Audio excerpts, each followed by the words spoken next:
पनि पुराना दलका नेताहरू चाहिँ अब अनपपुलर हुँदै गएका हुन्। तपाईँ त दुबईमा बस्नुहुन्छ, के छ माहौल? अनपपुलर होइन, म खाडीमा बसेको ठाउँमा आएको थिएँ भने चाहिँ सिधै त्यहाँका ती रम्मलमा कतिवटा बोतल थियो होइन, सब मैले हान्नै पर्दैन थियो क्या। दुबईमा है त्यो स्थिति छ? स्थिति छ, पाइला टेकुन सिधा गयो दुबईमा। यहाँ रगत छैन क्या, एकदम तेजाब जामिसक्यो, तेजाब युवाहरूको छातीमा। त्यो त कचना कवलमा। हजुर, कचन कपाल गाउँपालिका धेरैले हेर्दै हुनुहुन्छ होला होइन, मेरो वरिपरि साथीभाइहरूले हेर्नुहोस्। अब सोचिनुपर्छ, तपाईँ पनि सोचिनुपर्छ, म पनि सोचिनुपर्छ, हाम्रो गाउँपालिका पनि बनाउनुपर्छ र देश पनि बनाउनुपर्छ भन्ने मेरो नेतृत्वमा म अगाडि बढेको छु। अब युवाहरू सचेत भइसक्यो हेर्नु। विदेशमा त्यस्तो अनपपुलर छन् पुराना दलका नेताहरू है? Unpopular, popular safe Rabi Balen. ए बालेन शाह कि रवि लामिछाने? रवि बालेन। पहिला म बालेन पनि भन्दिनँ, बालेन भनेको नगरपालिकाको। हेर्नु, रवि भनेको देशको लागि। भोलि रवि बालेन पनि आयो भने ओके, बालेनलाई पनि है जुन तरिकामा अहिले जानुभएको छ नि रफ्तारमा, यस्तै होस्। रवि दाई पनि यस्तै होस्, बालेन पनि दुईजना मिलुन्, रवि लामिछाने बालेन शाह भन्ने धेरैले बोल्छन्। तपाईँ के? जापाली सदैव सरकार मेरो आइडी छ, फेसबुक पेज छ, 10K फलोवर छ होइन। मैले कतिवटा पोस्ट पनि लिएको छु, रवि बालेन। अब बिचमा मैले ज्ञानेन्द्र साईको नाम पनि लिएँ, उहाँले मलाई बिचमा मेसेज गरेर थर्काउनु पनि भयो। मसँग मेसेज पनि छ, प्रुफ चाहियो भने होइन, भोलिको दिनमा देखाउला, मेरो विरुद्धमा आवाज नउठा भनेर कति कुराहरू मलाई थर्काउनु पनि भयो। रवि दाईको म भाषा शब्द चयन सक्दैन सिधै सक्दैन के।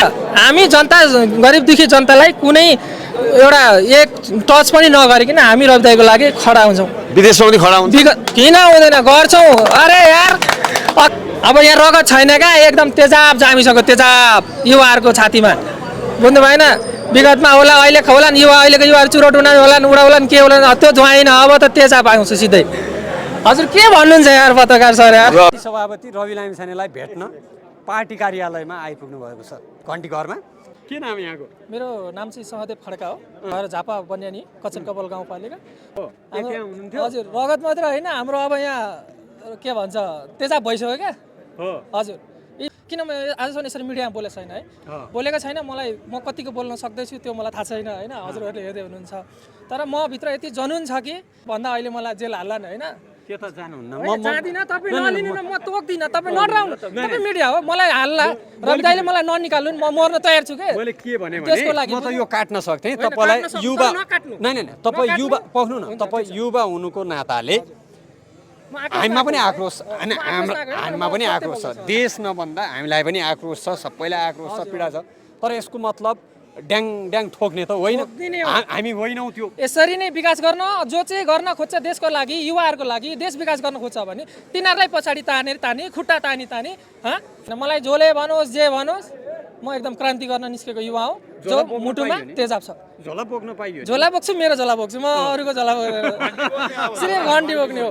अघि मैले बिहानै घन्टी बजार आइसकेँ होइन, मलाई कति कुराहरू बोल्न आयो आएन मलाई थाहा छैन होइन।